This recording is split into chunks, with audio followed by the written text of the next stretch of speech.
Boa tarde, pessoal.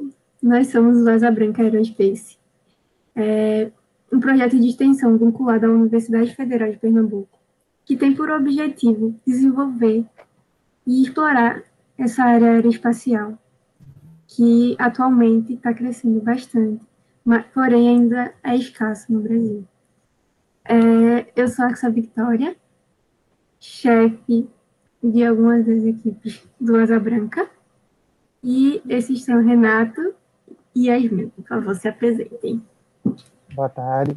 Meu nome é Renato Ferreira, eu sou o atual presidente da equipe do Asa Branca e eu já estou há um bom tempo na equipe, né? Eu entrei no primeiro semestre de 2019. Primeiro eu comecei como chefe de controle e atualmente eu estou atuando como coordenador da equipe no geral, né? Yasmin? Boa tarde, gente. Meu nome é... Eu sou chefe da equipe de energia do Asa Branca e também diretora de CubeSat. CubeSat são pequenos satélites, são nanosatélites, e muitas vezes são usados em pesquisas, em várias pesquisas, devido ao baixo custo que seria mandar eles para o espaço, né? Eles testam diversas coisas, diversos equipamentos, diversas ideias, novas ideias que podem surgir aqui na Terra. E os cientistas preferem mandá-las para o espaço de modo mais econômico, testá-las, e depois, quem sabe, realmente implantá-las em algo maior, em algo mais concreto. E nós fazemos isso. Não só cientista, né? Também até no próprio na indústria, né?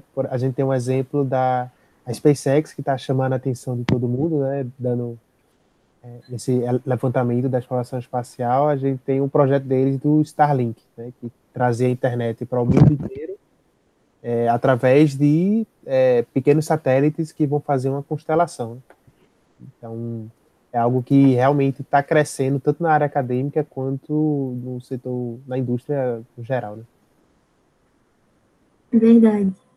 E a partir daí, dessas pesquisas, o Asa Branca atualmente tem 3 projetos principais, três, ligados à engenharia, né? Que são drones, foguetes e nanosatélites, como o Yasmin falou. Porém, a gente também está explorando, né? Uma área que também áreas que também incluem a área aeroespacial, que é a educação, o direito e futuramente o setor de saúde. Porque se a gente parar para pensar, todas as áreas incluem isso. Porque atualmente, né, a gente está em uma corrida aeroespacial. Se vocês perceberem, várias empresas surgiram estão surgindo para explorar esse setor. E com isso a gente começa com a pergunta: mas por que sair do planeta Terra? Por que sair do nosso lar, entre aspas? E aí que tá, para a sobrevivência humana, né? E a partir disso, outra pergunta surge: como a gente vai fazer isso? Certo, construímos foguetes e vamos sair, mas como a gente vai permanecer no espaço? Né? Como a gente vai ficar lá? Por exemplo, atualmente, creio que todo mundo sabe por que a gente quer ir, né? Eita, peraí, que deu uma... Por que a gente tem que ir para Marte? E por que a gente vai para Marte? Mais ou menos vai durar 1 ano e meio para a gente ir para lá. E como a gente vai levar suprimentos para os astronautas se manterem, né? Então, a área alimentícia está diretamente ligada a isso e inclui diversas outras áreas abrangendo esse setor. E outra pergunta que surge: como a gente vai fazer isso agora? Como o mercado tem que se adequar a essa nova área que está surgindo? Que surgiu lá no começo da primeira exploração aeroespacial, né? Mas agora é diferente, Agora o ser humano quer sair e ficar fora do planeta. E a partir daí existem diversas pesquisas que estão surgindo de forma exponencial de alimentos com diversos nutrientes e vida de prateleira altíssima para conseguir manter os astronautas e quem mais for passar o resto de suas vidas em outro planeta, construir sua família em outro planeta, né? E pronto. É até uma analogia interessante, né, que no quesito de colonização. Né? Como é que se dá isso? Né? Se você for pensar na relevância histórica, né, de pegar as primeiras grandes navegações que surgiu da Europa e que vieram para as Américas e na África e tudo mais. Ele, inicialmente, né, existe uma divisão de 3 etapas. Né? A primeira etapa seria realmente de exploração, de você conhecer, né, esse ambiente desconhecido. Né? A gente começou a fazer isso lá em 64 e por aí, em que foi enviado sondas, primeiro para a Lua, né? Foram enviados astronautas e tudo mais, o pessoal para fazer o reconhecimento do local, né? Depois da Lua, o primeiro passo foi Marte, depois Vênus, né, que são os corpos celestes mais próximos da Terra, né? Seriam os mais convenientes para fazermos esse primeiro passo para o espaço, seria, obviamente, Lua e depois Marte e Vênus. E aí, no envio dessas ondas, você tem um reconhecimento, feito um mapeamento de locais, o que é que tem, o que é que não tem lá, locais específicos no planeta e que nos permite fazer determinado tipo de atividade, né?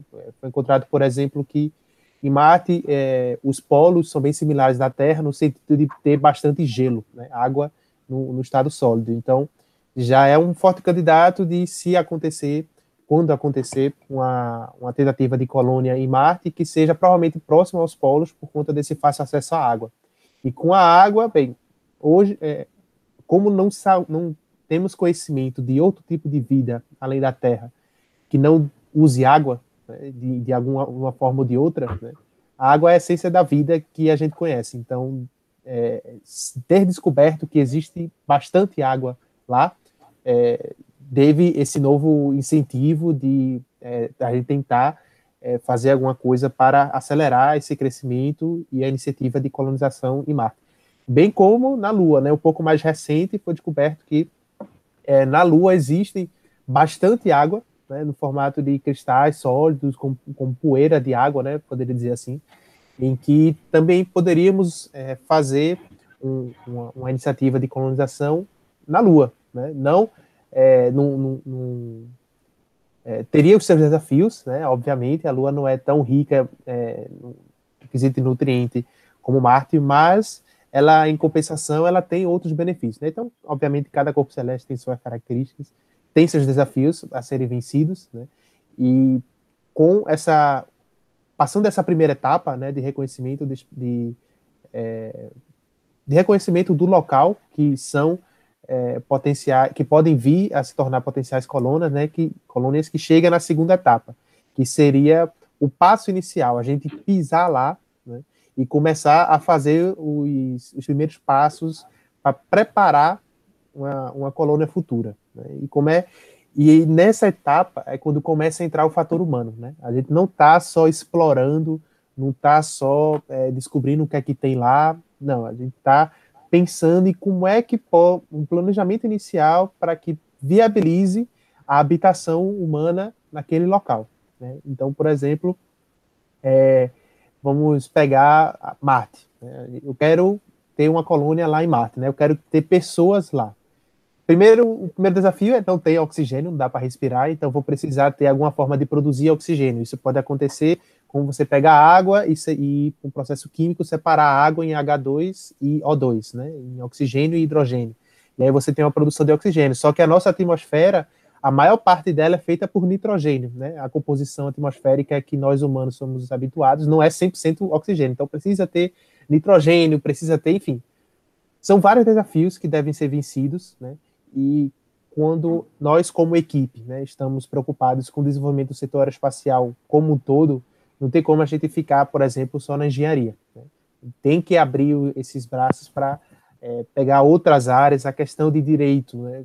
Quando eu estou lançando coisa daqui da Terra, querendo ou não, eu estou lançando de algum lugar, né? Seja nos Estados Unidos, na Rússia, no Brasil, na China, seja lá onde for, você está lançando coisas e ninguém quer, sei lá, uma disputa, possivelmente até militar, por conta de exploração espacial, né? Então o direito para tentar resolver tudo de forma pacífica, né?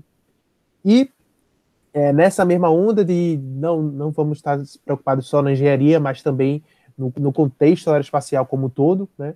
É que entra, e associando com essa segunda fase da colonização, você tem a manutenção da vida no espaço, né? Como é que eu posso fazer com que as pessoas consigam sobreviver lá, né? Tem a questão de respiração, claro, óbvio, mas tem outros problemas como você não só respirar, mas, por exemplo, ter acesso à água, você ter proteção contra a radiação, né? Porque Marte, por exemplo, tem uma atmosfera muito fina comparada à Terra, então ela é bombardeada pela luz solar e é altamente radioativa, né? Quando não tem a proteção que nós temos aqui. E, logicamente, alimentação, né? Eu preciso comer. Então, como é que eu posso fazer para viabilizar a manutenção da vida no sentido de alimentação, que é o foco dessa conversa, né? E aí, ok, na segunda etapa, ou até na primeira, no comecinho, né, não tem problema essas primeiras atividades serem completamente independentes do que vem da Terra, né? Então, existem métodos para você fazer uma conservação de alimentos que são trazidos da Terra e que tem um suprimento, e esse suprimento, o principal problema é que ele não é reposto, né? Eu não tenho uma renovação, não tenho uma produção extraterrestre de alimentos. E esse é o maior desafio, né? Como é que eu posso fazer com que eu saia da Terra, seja a Lua, seja Marte, seja Vênus, ou qualquer outro corpo, e lá eu consiga ser independente, pelo menos no quesito de alimentação. Eu não quero, sei lá, imagina que acontece alguma coisa e causa por qualquer que seja o motivo, eu não consigo aproveitar a janela para fazer o ressuprimento de alimentos, né? Se você possa ir em Marte, por exemplo, existe uma janela se eu não me engano, são de 2 em 2 anos para fazer o lançamento para Marte por questão das órbitas. Então, como é que... Imagina que, beleza, de 2 em 2 anos a gente recebe suprimento. Mas aí, um desses lançamentos dá errado. E aí, o que era para ser foi planejado para 2 em 2 anos, acaba sendo para 4 anos, né? É claro que tem que haver uma preparação para esse tipo de situação, mas, obviamente, a gente quer que isso não se torne uma crise, né? Então, para isso, precisa ter realmente um esforço para produzir, para existir uma produção extraterrestre, né, seja qual corpo for, alimentícia para manter a manutenção da vida fora da Terra. E aí, claro, dado essa segunda fase, né, só para fechar o ponto da exploração, aí você chega na terceira, que seria realmente as colônias permanentes. E aí já se torna independente. E não existe independência sem alimentação, né? Não tem como a gente ficar permanentemente em um local se não tem como comer, né? Uhum. Sim. E algo a acrescentar seria o seguinte: querendo ou não, a viagem daqui para Marte leva cerca de 1 ano e pouco, né? E aí seria 1 ano e pouco sem alimentos frescos, né? Isso impacta diretamente na nutrição de qualquer ser humano, certo? E aí, realmente, até a própria estação aeroespacial, se eu não me engano, ela é suprida, assim, chegam alimentos frescos para ISS de ano em ano, né? Então, assim, além de se impactar na própria nutrição dos astronautas, impacta também no psicológico, né? Porque, querendo ou não, você ter, por exemplo, um jardim, sabe, faz você lembrar um pouco de como é estar na Terra, sabe? E muitas vezes a gente esquece do psicológico. E afeta pra caramba você simplesmente sair da Terra e ir pro espaço. Claro que a ISS troca muito de astronautas, assim. Nossa, vão alguns, voltam, vão outros. Mas ainda assim é um desafio, afeta um bocado. E impacta diretamente, querendo ou não, você poder cuidar de alguma coisa viva ali com você estando tão longe da sua casa, tão longe do seu conforto, é reconfortante, entende? E aí, sim, como a Axel falou, realmente, depois da Guerra Fria, teve, basicamente, o desenvolvimento aeroespacial ficou muito lento, assim, diminuiu bastante a velocidade, né? E agora, com uma forte iminência de alguma catástrofe natural, devido às próprias ações humanas aqui na Terra, é bem válido a gente pensar, sim, em sair da Terra, sim, em ser autossuficiente fora dela, né? Até porque, nessa parte de exploração do...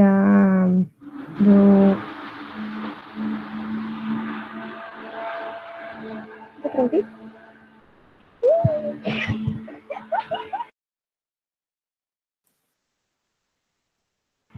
Por quê? Eu vou explicar, depois corta aqui, tá?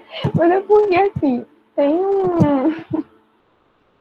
um liquidificador aqui que faz um barulho enorme. Eu tô na praia, aí aqui na minha casa, entendeu? Tudo bem. Desculpa, eu vou ter um pouquinho. Até aí para complementar, né, além da necessidade por questão de sobrevivência, né, tem também que a exploração espacial ela vem trazido bastantes avanços que são aproveitados aqui na Terra. Então, o mais óbvio, né, que todo mundo usa praticamente todo dia, é o GPS, né, que é bem conveniente e realmente mudou a forma com que as pessoas trafegam, né, no dia a dia, seja de carro, de ônibus, seja lá o que for. Você pega lá o celular e sabe onde é que está. Né? Você não precisa estar se orientando através... Enfim, no celular você tem acesso, sabe onde é que você está especificamente, mas vai muito além do que diretamente o desenvolvimento relacionado ao espaço, como satélites nesse caso, né?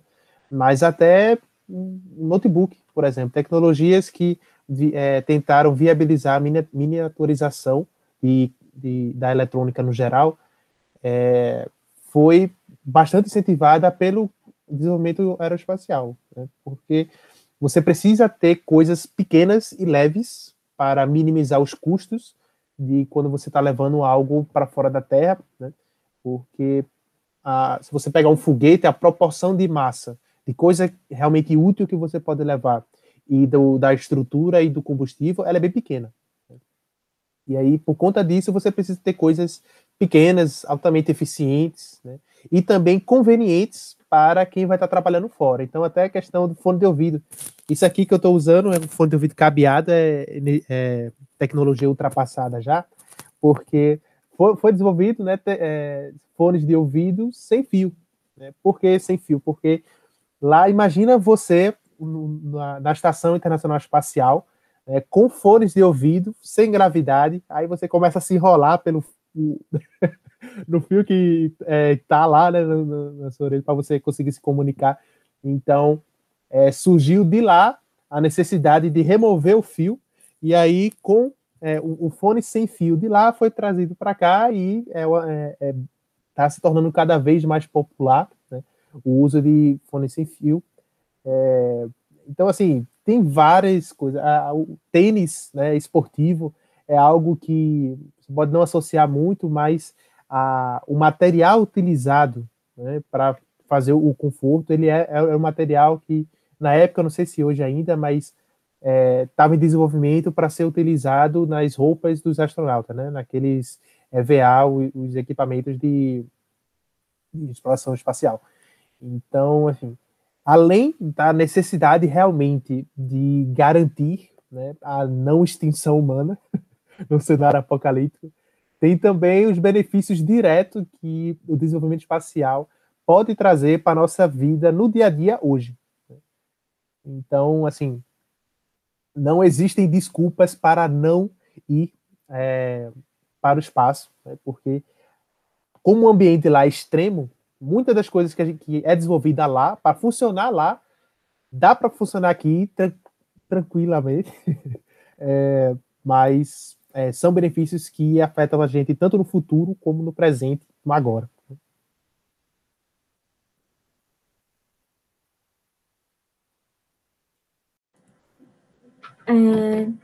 Aproveitando que Yasmin e Renato falaram um pouco sobre o porquê, né, do começo da exploração aeroespacial e por que não explorar, a gente já pode começar a falar nos primeiros alimentos que surgiram para manter os astronautas no espaço.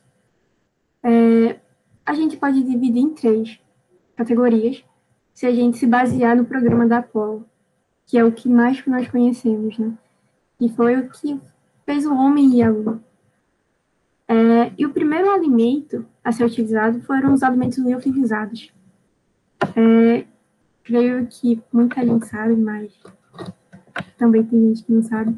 Mas alimentos liofilizados são aqueles que são submetidos, congelados e submetidos a um processo que faz com que saia da fase sólida para a gasosa diretamente. Então, lá no FPE, por exemplo, onde eu estudei, nós trabalhamos com esse processo. Então, a liofilização está no nosso dia a dia e foi aplicada para algo que o ser humano antigamente jamais poderia imaginar. Né? Já o segundo tipo de alimento são aqueles que são chamados de bite-size foods, que são alimentos que, diferentes do liofilizados, eles não precisam de uma preparação. Eles já podem ser consumidos diretamente. Porque os liofilizados lá, eles precisavam de um processo de reidratação para assim serem consumidos. Já o terceiro tipo de alimento são aqueles mais famosos que aparecem em filmes científicos, que são aquelas barrinhas pequenininhas de cerca de 2 centímetros, que quando a gente pensa em alimentos aeroespaciais, a gente pensa logo nisso, ou nas pastinhas, né? Tanto é que existem restaurantes que tentam simbolizar isso para a gente ter uma experiência que os astronautas têm, que já entra no mercado financeiro, né? Entra nessa área de marketing, para vocês verem que tudo está ligado à área aeroespacial. E, de novo, eu faço a pergunta, por que ainda não? Né? Por que ainda não? Porque a gente tem que explorar cada vez mais. Beleza, a gente tem esses 3 tipos de alimentos, né? Foi na Apollo. E o terceiro, a gente pode dizer que ele não ocupa muito espaço e a questão do transporte é melhor. E a questão dos nutrientes continua a mesma, mas e a questão do paladar? Como a gente vai fazer para continuar com que os alimentos agradassem e agradem cada vez mais o paladar, visto que a indústria de alimentos ela está crescendo e a gente tem que explorar, novamente, a gente tem que explorar. Yasmin, o que a sua fala?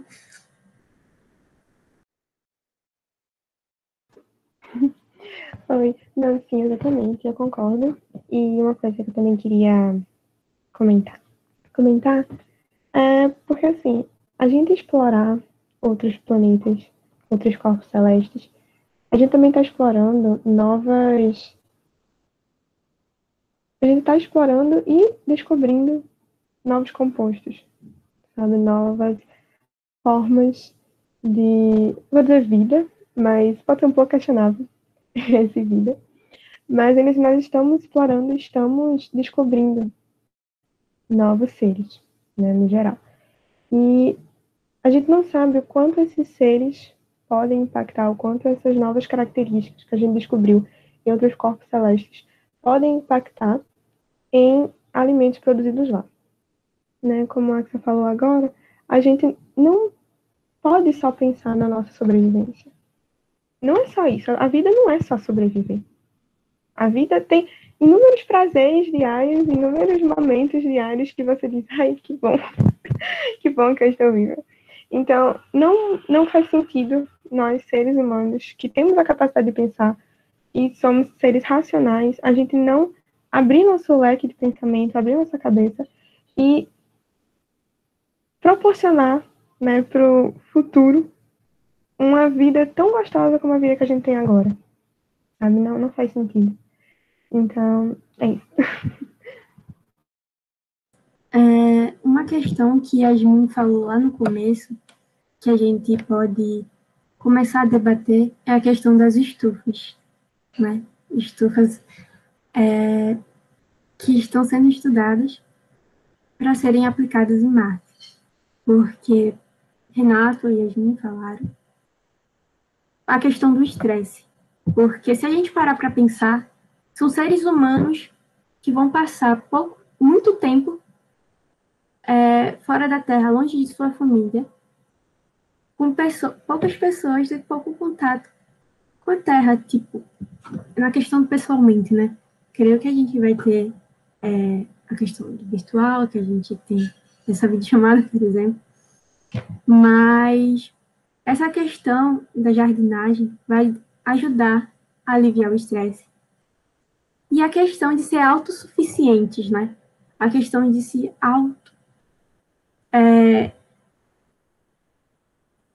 esqueci a palavra. Dependente. Autoindependente.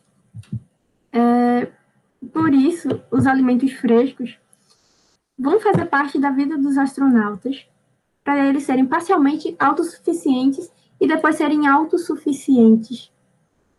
E uma das questões, né, que foram debatidas e estão sendo debatidas cada vez mais é a questão da espirulina, que foi até uma hashtag muito grande que teve no Instagram e no Twitter, por conta de ele ser um super alimento, um alimento do futuro. E por que ele ser um alimento do futuro, né? Um super alimento? Devido a seus nutrientes, sua vida por ser uma cianobactéria, né? E creio que Renato e Yasmin podem pegar essa fala para debater mais sobre isso. Yasmin, quer começar? Tá certo. Pronto, então, gente, a cianobactéria, a espirulina, ela é basicamente pré-histórica, né? Então, assim, ela é fonte de muitos nutrientes, certo? Eu estava comentando com o pessoal que é uma fonte tão rica, que vem sendo usada também para combater a má nutrição em alguns países africanos, como, por exemplo, o Congo. Né? É de fácil produção, assim, sabe, de larga escala, de fácil produção em larga escala. É, como eu acabei de dizer, um superalimento, e a Axa também disse anteriormente. Mas, além de tudo isso, de ser tudo isso e todo mundo saber de tudo isso, já existem pesquisas em cima disso, o que é ótimo, porque você já começa o seu desenvolvimento, a sua pesquisa em cima de outras pesquisas. Né? E, inclusive, tem uma pesquisa no fim do ano passado, em dezembro, rumores aconteceram de possíveis pesquisas, cientistas possivelmente mandarem espirulina para o espaço para realmente crescer lá, sabe? Realmente ser produzida lá. E aí os resultados desse crescimento voltariam para a Terra para aqui ser analisado o quanto impactou esse crescimento em um local extremo. Né? Porque acontece muito isso. Querendo ou não, é uma atmosfera completamente diferente, é um cenário completamente diferente, é um cenário extremo. Então, assim, até o próprio consumo desses alimentos produzidos no espaço, a gente tem que tomar cuidado. Por quê? Porque a gente não sabe o quanto impactou eles serem produzidos no espaço. Sabe? Eles podem ser ótimos, assim, aos olhos da pesquisa, aos olhos da ciência, e realmente são, como, por exemplo, a espirulina. Mas, mesmo eles sendo ótimos, a gente tem que tomar cuidado. A gente tem que estudar esses alimentos que foram produzidos no espaço. Por quê? Porque a gente não pode simplesmente consumi-los. A gente não sabe o quanto eles podem realmente ter sido impactados por esse cenário. Né? A espirulina ela também é muito resistente à radiação. E aí entra o que o Renato falou sobre Marte, que, enfim, a radiação é muito mais intensa do que aqui na Terra, sente realmente com muito mais intensidade do que aqui na Terra. Então, assim, ela é cheia de características que, a princípio, sim, prosperam aqui até mesmo na Terra, né, essa questão da nutrição, de uma rica nutrição do ser humano, porém a gente tem que analisar direitinho. E aí, exatamente, proporcionar essa análise, proporcionar esse estudo é algo riquíssimo. Renato? E, aproveitando o gancho, eu vi um dia desses um estudo que apontava que não sei se era uma ou mais de uma bactéria que nós temos na boca, né, por exemplo, que quando ela é exposta, assim, temos várias bactérias, né, naturalmente, mas são benéficas, né, no geral. E quando uma dessas bactérias ela é exposta à radiação, é capaz de haver uma mutação e ela se tornar maléfica, né? Então, assim, é algo que você não está, a princípio, preparado no espaço, porque, ok, né, se é uma bactéria, toma um antibiótico ou alguma coisa desse tipo para facilitar para que seu corpo consiga se defender contra uma infecção bacteriana, né? E que beleza, né? Aqui na Terra, a gente tem uma produção enorme, né, de plenitude de antibióticos e outros métodos de combate a bactérias. No espaço não, né? A gente existe um suprimento limitado. Se esse suprimento ele não é autossuficiente, vai ser dependente da Terra, então imagina que há um surto, né, dessa em particular, mas qualquer infecção bacteriana ou até uma mutação do vírus que alguém possa ter levado, enfim, qualquer coisa nesse sentido que cause uma escassez, né, de produtos de proteção contra micro-organismos, né? Então, como é que você poderia resolver isso?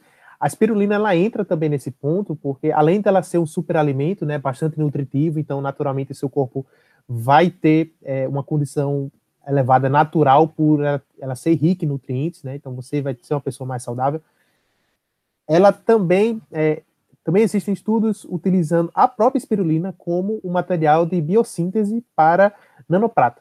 A nanoprata ela é utilizada, existem aplicações, como por exemplo na plasmônica, onde você usa nanometais, né, como nano-ouro, nanoprata e tal, para fazer aplicações de luz, né, com fotônica e tal. Mas, além disso, a nanoprata ela também é utilizada no combate a infecções bacterianas, né? Então, o estudo que eu vi foi com nitrato de prata. Então, claro, no ambiente controlado, você tem uma solução que inclui espirulina e nitrato de prata, que é um material razoavelmente barato de ser obtido. Você consegue fazer a produção de nanopartícula de prata. Então, além de ser uma microalga, né, que ela é bastante utilizada como alimentação, ela também serve para ajudar a combater possíveis infecções que podem acontecer no espaço, né? Então, só reforçando o que a Esme falou, né, ela é produzida em tanques, né? O essencial para a produção da espirulina é água e luz, né? É uma alga, né? Ela depende da luz para sobreviver, bem como da água, né? Então, se tiver esses dois, é claro, você precisa ter um ambiente controlado e tudo mais, e tem uns desafios associados a isso, com certeza, né? Mas, a princípio, é um forte candidato para que no espaço a gente possa fazer a produção desse alimento que tem essas duas vias, e bem, isso foi só um exemplo que eu acabei encontrando, e que, como tudo no espaço, né, vai haver outras pesquisas envolvidas a tudo que é feito lá, E pode ser até que a gente descubra outras aplicações que podem ser utilizadas, até porque é algo relativamente novo, né, a produção de espirulina como um produto alimentício, e ainda mais recente, né, na produção de nanoprata. Então pode ser até que a gente descubra outras coisas em que vai reforçar ainda mais, né, o potencial desse alimento lá no espaço. Isso é verdade, Renato. Isso não quer dizer que as pesquisas feitas antes, né, realizadas, não valem a aplicação. A gente só está tentando desenvolver cada vez mais esse setor, né, como os outros, porque os alimentos liofilizados, né, que são submetidos a baixa pressão e são descongelados e fazem com que a água que eles estão, né, sublimasse e depois reidratasse. É algo surpreendente, né, se a gente parar para pensar. Então, essa questão de autossuficiência, a questão da economia em si, porque viagens espaciais, a gente levar esses suplementos para os astronautas, para as pessoas que estão vivendo lá, estão vivendo, é uma questão que impacta diretamente a gente. Porque se eles são autossuficientes, se estão aliviando o estresse a partir disso, dessa cultivação, né, dos alimentos dos vegetais lá, a economia vai ser gigante, exponencial, porque o homem quer fazer uma base espacial na Lua, né? Justamente por causa disso. Porque se a gente levar o homem para a Lua, de Lua para Marte, a economia vai ser muito grande. Por isso que a gente está cada vez mais entrando nesse setor. E uma coisa que creio que muitos sabem, porém outros não, é a questão das missões. No Asa Branca, cada satélite, cada foguete tem uma missão, como em todas as missões espaciais. Por exemplo, um satélite, né, um satélite, um CubeSat, que tem a missão de colocar espirulina, colocar algum vegetal e ver o seu impacto lá em cima, né, na atmosfera. Atmosfera? Eita, peraí, esqueci a palavra. Espaço, né, em geral. No espaço. No espaço em geral. É muito grande, né? Então, primeiro a gente tem que ter essas missões, ver o impacto, trazer de volta para a Terra, ou lá mesmo, né? Ver o que se agravou, os seus benefícios e desvantagens, né? Vantagens e desvantagens, e analisar cada vez mais e cada partezinha dessa missão. Yasmin, acho que pode falar um pouquinho sobre as estufas, né? Porque a gente não falou muito. Mas antes eu queria falar um pouco sobre esses CubeSats. Então, o Asa Branca, recentemente, participou da primeira fase da Olimpíada Brasileira de CubeSat. E dentre as opções de satélites que a gente tinha para propor, que o objetivo da Olimpíada era propor um satélite, né? E todo satélite ele precisa de uma missão, né? Ele precisa de um motivo para ser lançado. E aí, dentre as opções que nós consideramos fortemente uma missão que utilizasse um CubeSat no qual ocorreria um crescimento de uma planta, né?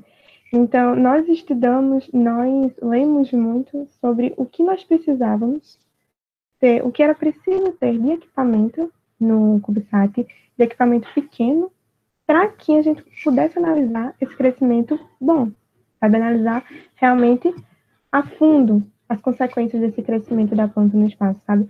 Quais seriam os mecanismos que a gente precisaria colocar nesse CubeSat, nesse nanosatélite, para que a planta crescesse, né? Como a gente poderia observar os efeitos disso. Então, tudo isso foi estudado, foi analisado e considerado para poder ser ou não uma das a nossa proposta, na verdade. É a Olimpíada, né? Então, assim, é muito rico. É algo, assim, que, como Renato e Axel falaram, é algo que está crescendo, né? É algo, assim, de fácil manuseio, assim, é mais palpável, tanto para a área acadêmica como para a área industrial, os CubeSats. Então, você poder trabalhar com isso, poder ver os efeitos de alimentos no espaço, de crescimento de alimentos no espaço, por meio desses nanosatélites, é muito rico. É muito rico de verdade. E aí, enfim, voltando para as estufas, basicamente, elas são pequenas, assim, pode ser grande, mas, assim, você pode ter uma estufa pequena, sabe? E ali dentro você pode produzir várias coisas, sabe? E como eu e Renato comentamos, a gente tem que ver depois as consequências desse crescimento, sabe? As consequências desse alimento ter crescido no espaço. Agora, as consequências nem sempre são ruins, né? Vejo algumas notícias que falam muito sobre, poxa, olha que coisa boa que aconteceu com esse alimento, sabe? Olha que mutação boa. Sabe? Olha que coisa interessante, sabe? Então não é só uma coisa ruim, pode ser uma coisa maravilhosa, sabe? E aí, inclusive, a gente pode usar os ambientes extremos da Terra para estudar ou, digamos assim, simular um ambiente aeroespacial, né? Teve uma pesquisa, se não me engano, organizada pela Agência Espacial Alemã na Antártica, que foi realmente produzido lá, foi toda uma estrutura para a produção de alimentos na Antártica, simulando um ambiente tão extremo como o ambiente aeroespacial. E aí é muito interessante porque a gente não precisa ir muito longe. Claro, a Antártica é um pouco longe, mas ainda assim é na Terra, sabe? Então, assim, a gente não precisa ir para lá para testar. A gente pode também simular alguma coisa aqui, sabe? Que vai indicar pra gente, que vai mostrar pra gente possíveis efeitos bem prováveis de acontecer lá, né? Então, isso é bem interessante. E falando, aproveitando o gancho, né? Não precisa ir tão longe, eu diria até para a Antártida também, porque até aqui no Rio Grande do Norte, no CVTE, né, que é o Centro Vocacional Tecnologia Aeroespacial, eu posso estar errado, mas é um centro vocacional educativo lá da AEB, né, da Agência Espacial Brasileira, aqui no Rio Grande Rio Grande do Norte, próximo a Natal, né, na Barreira do Inferno, em que nesse local existe um ambiente que simula o solo marciano. Né? É um local bem deficiente de nutrientes e tudo mais, que também é realizada experimentos, né, simulando um ambiente terrestre, principalmente, acontece bastante lá, estudo de rovers, né, daqueles robozinhos que andam pela superfície. E, bem, a gente tem aqui perto, já no Brasil, mas também tem em outros países também esse tipo de atividade, né, em que possibilita esse estudo, né, de corpos celestes, claro, né, não é lá, mas simula de forma que seja bastante parecida e que possa, de alguma forma, validar, pelo menos parcialmente, algumas pesquisas, algumas atividades que estão sendo avaliadas para serem feitas lá, aqui.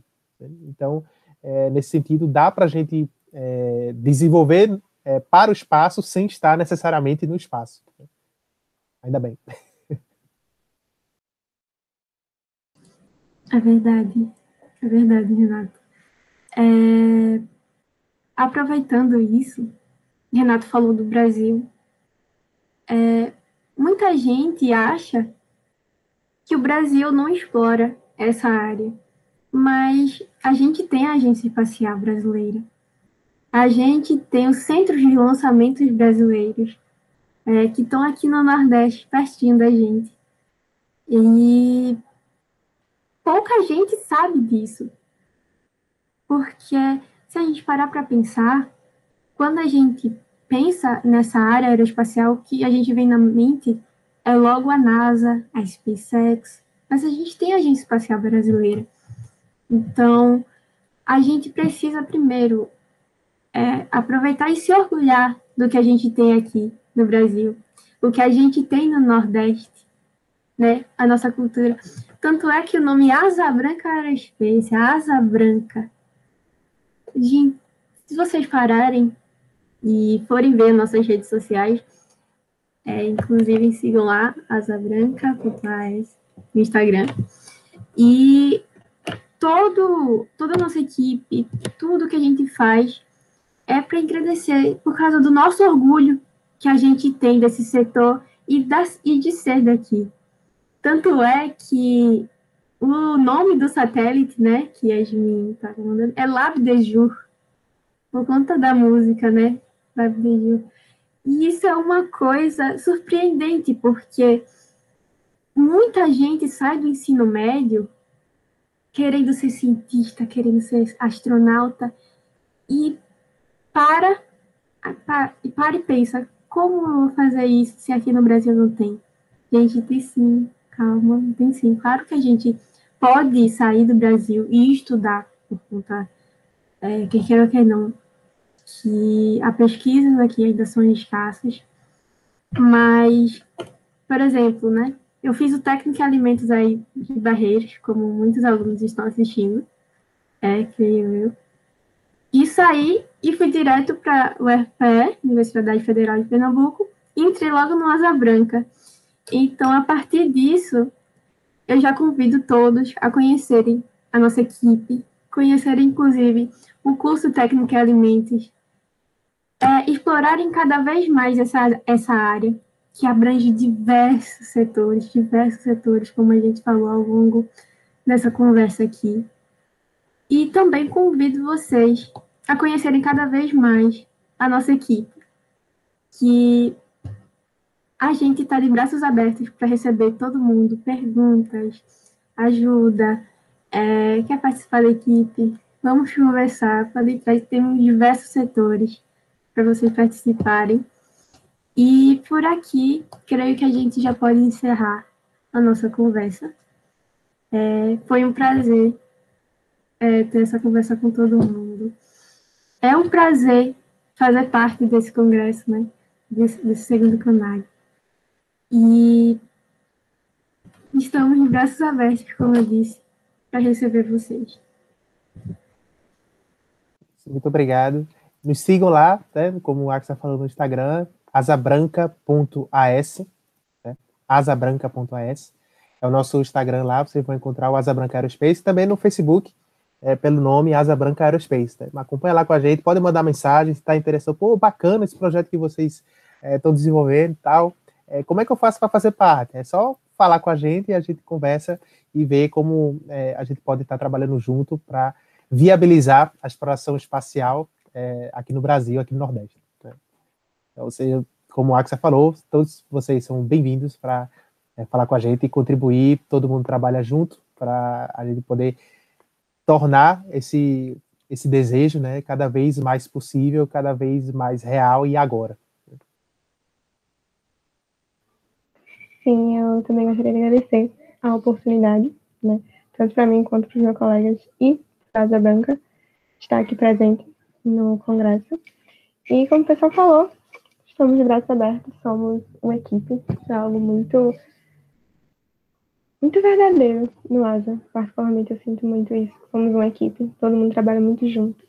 E isso é riquíssimo, sabe? Como o Axel falou, muitas vezes a gente tem esse sonho longínquo, nossa, ir para o espaço, nossa, ser astronauta. E, nossa, nem tá tão longe assim, sabe? Tá ali na esquina. E realmente é uma oportunidade incrível. Eu, particularmente, nunca achei que eu poderia estar trabalhando com isso. Tá realmente desenvolvendo algo na área. E vem sendo uma experiência maravilhosa. Então, como os meus colegas, eu convido todos vocês a participar disso com a gente, a desenvolver com a gente. E a mostrar que o Nordeste tem muito a oferecer nesse âmbito aeroespacial. Boa tarde, gente. Obrigada, gente. Boa tarde.